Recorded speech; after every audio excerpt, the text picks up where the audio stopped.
श्री दुर्गा नवरात्र व्रत कथा। व्रत की विधि। इस व्रत में उपवास या फलाहार आदि का कोई विशेष नियम नहीं है। प्रातः उठकर स्नान करके मंदिर में जाकर या घर पर ही नवरात्रों में दुर्गा जी का ध्यान करके व्रत रखना चाहिए और कथा पढ़नी चाहिए। कन्याओं के लिए व्रत विशेष फलदायक है। श्री जगदम्बा की कृपा से सब विघ्न दूर होते हैं। कथा के अंत में बारंबार दुर्गा माता तेरी सदा ही जय का उच्चारण करें। कथा प्रारंभ। श्री गणेशाय नमः। बृहस्पति जी बोले, हे ब्रह्मा जी, आप अत्यंत बुद्धिमान, सर्वशास्त्र और चारों वेदों को जानने वालों में श्रेष्ठ है। हे प्रभु, कृपा कर मेरा वचन को सुने। चैत्र, अश्विन, माघ और आषाढ़ के शुक्ल पक्ष में नवरात्र का व्रत और उत्सव क्यों किया जाता है? हे भगवान, इस व्रत का फल क्या है, किस प्रकार करना उचित है और पहले इस व्रत को किसने किया है, सो विस्तार से कहिए। बृहस्पति जी का ऐसा वचन सुनकर ब्रह्मा जी कहने लगे, हे बृहस्पति, प्राणियों का हित करने की इच्छा से तुमने बहुत अच्छा प्रश्न किया है। जो मनुष्य मनोरथ को पूर्ण करने वाली दुर्गा, महादेव, सूर्य और नारायण का ध्यान करते हैं, वे मनुष्य धन्य हैं। यह नवरात्र का व्रत संपूर्ण कामनाओं को पूर्ण करने वाला है। इसको करने से पुत्र चाहने वाले को पुत्र, धन चाहने वाले को धन, विद्या चाहने वाले को विद्या और सुख चाहने वाले को सुख मिल सकता है। इस व्रत को करने से रोगी मनुष्य का रोग दूर हो जाता है और कारागार में बंद हुआ मनुष्य बंधन से छूट जाता है।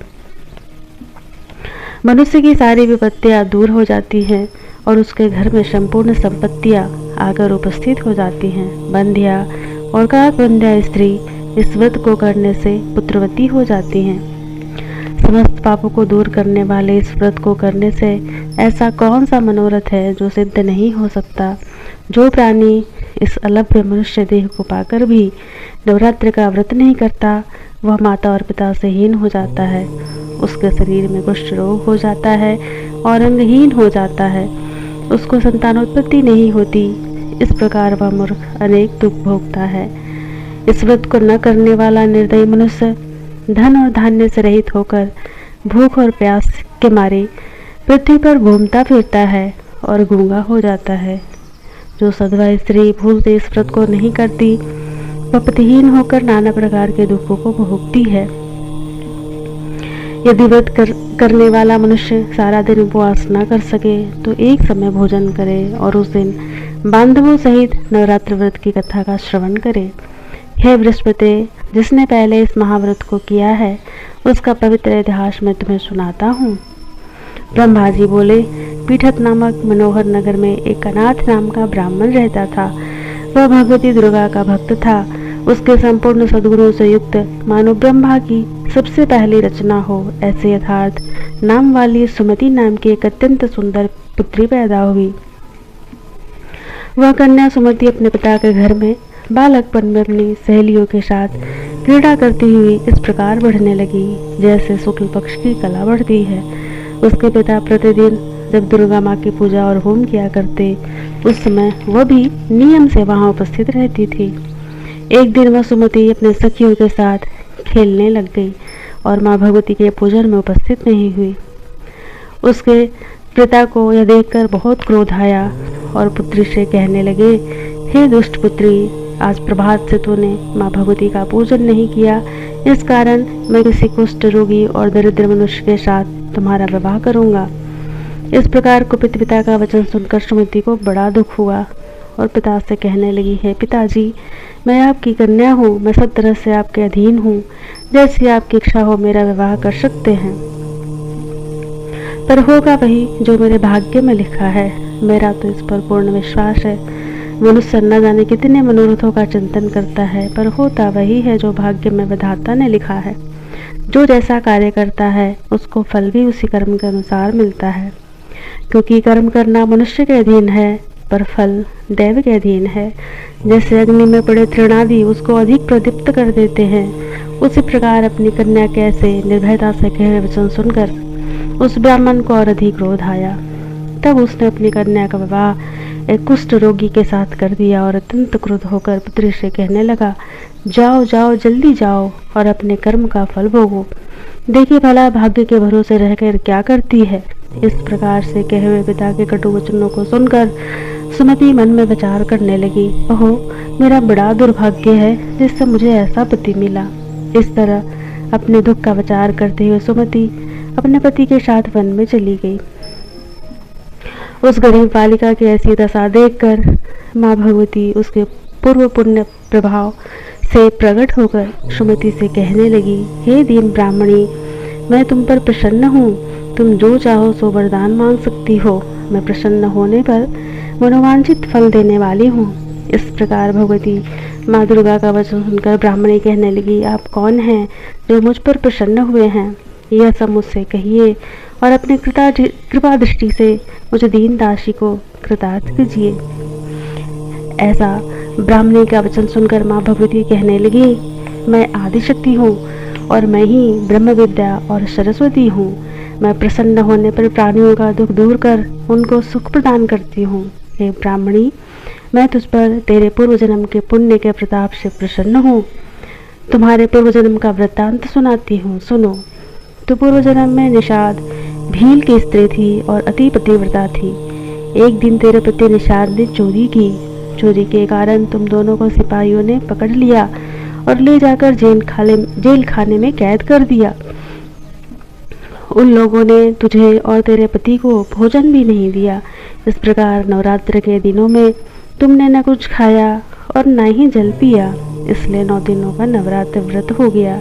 हे ब्राह्मणी, उन दिनों में जो व्रत हुआ उस व्रत के प्रभाव से प्रसन्न होकर मैं तुम्हें मनोवांछित फल दे रही हूँ।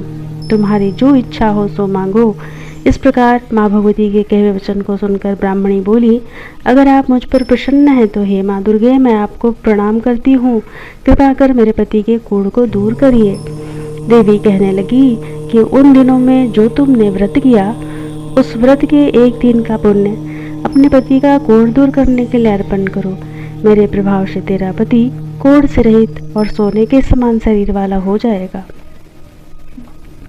ब्रह्मा जी बोले कि इस प्रकार देवी के वचन सुनकर वह ब्राह्मणी बहुत प्रसन्न हुई और पति को निरोग करने की इच्छा से ठीक है ऐसे बोली। तब उसके पति का शरीर माँ भगवती की कृपा से कुष्ठहीन होकर अति कांतियुक्त हो गया, जिसकी कांति के सामने चंद्रमा की कांति भी क्षण हो जाती है। वह ब्राह्मणी पति के मनोहर देह को देखकर देवी को अति पराक्रम वाली समझकर स्तुति करने लगी। हे दुर्गे, आप दुर्गति को दूर करने वाली, तीनों जगत का संताप हरने वाली, समस्त दुखों को दूर करने वाली, रोगी मनुष्य को निरोग करने वाली, प्रसन्न होने पर मनोवांछित वस्तु देने वाली और दुष्ट मनुष्यों का नाश करने वाली हो। आप ही सारे जगत की माता और पिता हो। हे माँ अम्बे, मुझे अपराध रहित अबला को मेरे पिता ने कुष्ठ रोगी मनुष्य के साथ विवाह कर मुझे घर से निकाल दिया। उनके निकाली हुई मैं पृथ्वी पर घूमने लगी। आपने ही मेरा इस आपत्ति रूपी समुद्र से उद्धार किया है। हे माँ भगवती, मैं आपको प्रणाम करती हूँ, मुझ दीन की रक्षा कीजिए। ब्रह्मा जी बोले कि हे बृहस्पति, इस प्रकार उस सुमति ने मन से देवी की स्तुति की और उसके द्वारा की हुई स्तुति को सुनकर सुमति पर देवी को बहुत संतोष हुआ और ब्राह्मणी से कहने लगी, हे ब्राह्मणी, तेरा उद्दालक नाम का अति बुद्धिमान, कीर्तिमान और जितेंद्रिय पुत्र शीघ्र ही होगा। ऐसा कहकर वह देवी ब्राह्मणी से फिर कहने लगी, हे ब्राह्मणी, और जो तेरी इच्छा हो वही मनोवांछित वस्तु मांग सकती हो।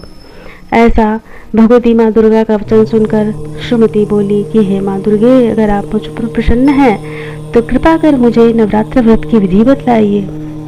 हे दयामयी, जिस विधि से नवरात्र व्रत करने से आप प्रसन्न होती हैं उस विधि तथा उसके फल को मुझसे विस्तार पूर्वक कहिए। इस प्रकार ब्राह्मणी के कहे वचन सुनकर माँ कहने लगी, हे ब्राह्मणी, मैं संपूर्ण पापों को दूर करने वाली नवरात्र व्रत की विधि तुमको बतलाती हूँ, जिसको करने से मनुष्य समस्त पापों से छूटकर मोक्ष को प्राप्त होता है। अश्विन मास में शुक्ल पक्ष की प्रतिपदा से लेकर 9 दिनों तक विधि पूर्वक व्रत करे। यदि दिन भर व्रत न कर सके तो एक समय भोजन करे। पढ़े लिखे ब्राह्मणों से पूछकर घट स्थापना करे और वाटिका बनाकर उसको प्रतिदिन जल से सींचे। महाकाली, महालक्ष्मी और महासरस्वती की मूर्तियां बनाकर उनको नित्य विधि सहित पूजा करे और पुष्पों से विधिपूर्वक अर्घ्य दे। रिजौरा के फूल द्वारा अर्घ्य देने से रूप की प्राप्ति होती है और जायफल से कृति तथा दाख से कार्य की सिद्धि होती है। आंवले से सुख और केले से भूषण की प्राप्ति होती है। इस प्रकार फलों से अर्घ्य देकर यथाविधि हवन करे। खांड, घी, गेहूँ, शहद, जौ, तिल, विल्व, नारियल, दाख और कदम, इनसे हवन करे। गेहूँ से होम करने से लक्ष्मी की प्राप्ति होती है। खीर तथा चंपा के पुष्पों से धन और पत्तों से तेज और सुख की प्राप्ति होती है। आंवले से कृति और केले से पुत्र की प्राप्ति होती है। कमल से राज सम्मान और दाखों से सुख और संपत्ति की प्राप्ति होती है। खांड, घी, नारियल, शहद, जौ और तिल, इनसे तथा फलों से होम करने से मनोवांछित वस्तु की प्राप्ति होती है। व्रत करने वाला मनुष्य इस विधान से होम कर आचार्य को अत्यंत विनम्रता के साथ प्रणाम करे और यज्ञ की सिद्धि के लिए उन्हें दक्षिणा दे। इस महाव्रत को पहले बताई हुई विधि के अनुसार जो कोई करता है उसके सब मनोरथ पूर्ण हो जाते हैं। इसमें तनिक भी संशय नहीं है। इन 9 दिनों में जो कुछ दान किया जाता है उसका करोड़ों गुना फल मिलता है। इस नवरात्र व्रत को करने से ही अश्वमेघ यज्ञ का फल मिलता है। हे ब्राह्मणी, इन संपूर्ण कामनाओं को पूर्ण करने वाले उत्तम व्रत को तीर्थ, मंदिर अथवा घर में ही विधि के अनुसार करें। ब्रह्मा जी बोले, हे बृहस्पति, इस प्रकार ब्राह्मणी को व्रत के विधि और फल बताकर माँ भगवती अंतर ध्यान हो गई। जो पुरुष या स्त्री इस व्रत को भक्तिपूर्वक करता है वह इस लोक में सुख पाकर अंत में दुर्लभ मोक्ष को प्राप्त करता है। हे बृहस्पति, यह दुर्लभ व्रत का महात्म्य मैंने तुम्हारे लिए बतलाया है। ऐसे ब्रह्मा जी के वचन सुनकर बृहस्पति जी आनंद के कारण रोमांचित हो गए और ब्रह्मा जी से कहने लगे, हे ब्राह्मण, आपने मुझ पर अति कृपा की जो अमृत के समान इस नवरात्र व्रत का महात्म्य सुनाया। हे प्रभु, आपके बिना और कौन इस महात्म्य को सुना सकता है। ऐसे बृहस्पति जी के वचन सुनकर ब्रह्मा जी बोले, हे बृहस्पति, तुमने सब प्राणियों के हित करने वाले इस अलौकिक व्रत को पूछा, इसलिए तुम धन्य हो। यह भगवती शक्ति संपूर्ण लोकों की पालन करने वाली है। इस महादेवी के प्रभाव को कौन जान सकता है। इति श्री दुर्गा नवरात्र व्रत कथा संपूर्णम।